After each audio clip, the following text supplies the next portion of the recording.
اعوذ باللہ من الشیطان الرجیم، بسم اللہ الرحمن الرحیم۔ ویورز، میں ہوں محمد طارق اور آپ دیکھ رہے ہیں روشنی چینل۔ تو بڑھتے ہیں آج کے درس حدیث کی جانب، جس کا عنوان ہے فضائل پیغمبر اسلام صلی اللہ تعالی علیہ وآلہ وسلم۔ حضرت ابو موسیٰ رضی اللہ تعالی عنہ رسول اللہ صلی اللہ علیہ وسلم کا یہ فرمان نقل کرتے ہیں، بے شک اللہ تعالیٰ نے مجھے جس ہدایت اور علم کے ہمراہ مبعوث کیا ہے، اس کی مثال ایک بادل کی مانند ہے جو کسی زمین پر برسے۔ اس زمین کا کچھ حصہ عمدہ ہو، وہ اس پانی کو جذب کر لے اور وہاں بہت سا سبزہ اور چارہ اگ جائے۔ زمین کا کچھ حصہ سخت ہو اور وہاں پانی ٹھہر جائے،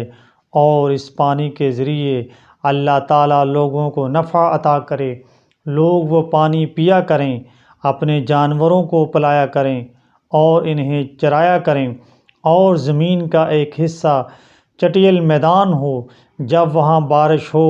تو نہ وہاں پانی ٹھہرے اور نہ ہی سبزہ وغیرہ اگے۔ پہلی مثال اس شخص کی ہے جو اللہ کے دین کا فہم حاصل کرے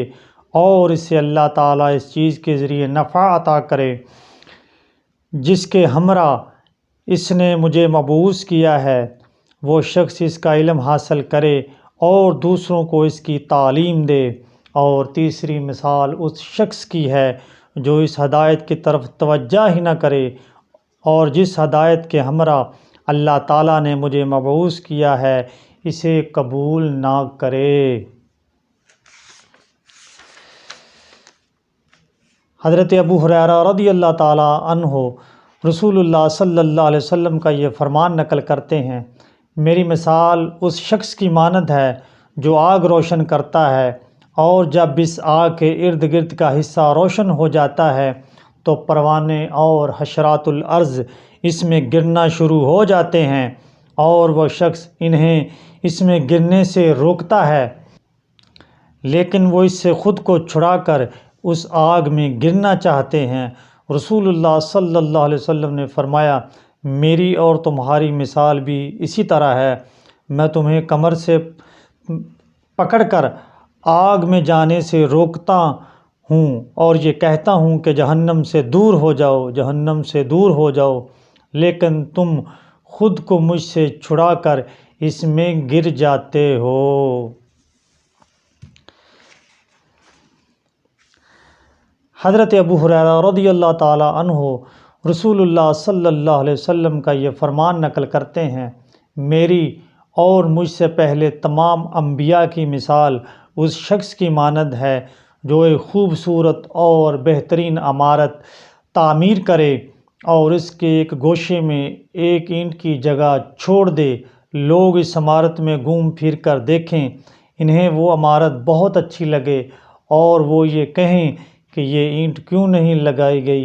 رسول اللہ صلی اللہ علیہ وسلم ارشاد فرماتے ہیں، وہ اینٹ میں ہوں اور میں خاتم النبیین ہوں۔ حضرت ابو موسیٰ رضی اللہ تعالیٰ عنہ رسول اللہ صلی اللہ علیہ وسلم کا یہ فرمان نقل کرتے ہیں، جب اللہ تعالیٰ اپنے بندوں میں سے کسی قوم کے لیے رحمت کا ارادہ کرتا ہے تو ان سے پہلے ان کے نبی کی روح کو قبض کر لیتا ہے، اور اس نبی کو ان کے لیے اجر اور شفاعت کے لیے پیش رو بنا دیتا ہے، اور جب کسی قوم کو ہلاک کرنے کا ارادہ کرتا ہے تو ان کے نبی کی زندگی میں ان پر عذاب نازل کر دیتا ہے جو انہیں ہلاک کر دیتا ہے۔ وہ نبی اس عذاب کا مشاہدہ کرتا ہے، اور یوں اس قوم کی ہلاکت کے ذریعے اللہ تعالیٰ اس نبی کی آنکھیں ٹھنڈی کرتا ہے، کیونکہ اس قوم نے اس نبی کی تکذیب اور نافرمانی کی ہوتی ہے۔ حضرت ابن عباس رضی اللہ تعالیٰ عنہ بیان کرتے ہیں، بھلائی کے کاموں میں رسول اللہ صلی اللہ علیہ وسلم سب سے زیادہ سخی تھے، اور آپ صلی اللہ علیہ وسلم کی سخاوت کا سب سے زیادہ اظہار رمضان کے مہینے میں ہوتا تھا۔ حضرت جبرائیل علیہ السلام ہر سال رمضان کے پورے مہینے میں روزانہ آپ کی خدمت میں حاضر ہوتے تھے اور رسول اللہ صلی اللہ علیہ وسلم کے ساتھ قرآن مجید کا دور کیا کرتے تھے۔ جب حضرت جبرائیل علیہ السلام آپ کی خدمت میں حاضر ہوا کرتے تو رسول اللہ صلی اللہ علیہ وسلم برانی ہواؤں سے زیادہ سخاوت کا اظہار کرتے تھے۔ حضرت علامہ محمد اقبال رحمۃ اللہ تعالیٰ علیہ عظمت مصطفیٰ صلی اللہ علیہ وسلم کے متعلق فرماتے ہیں، ہو نہ یہ پھول تو بلبل کا ترنم بھی نہ ہو، چمن دہر میں کلیوں کا تبسم بھی نہ ہو، یہ نہ ساقی ہو تو پھر میں بھی نہ ہو، خم بھی نہ ہو،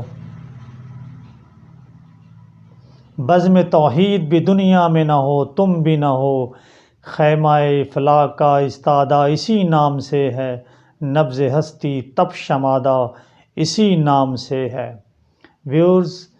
چینل کو سبسکرائب کریں، لائک کریں، گھنٹی کے بٹن کو پریس کریں تاکہ ہر نئی آنے والی ویڈیوز آپ کو مل سکے۔ صلی اللہ تعالیٰ علیہ وآلہ وسلم۔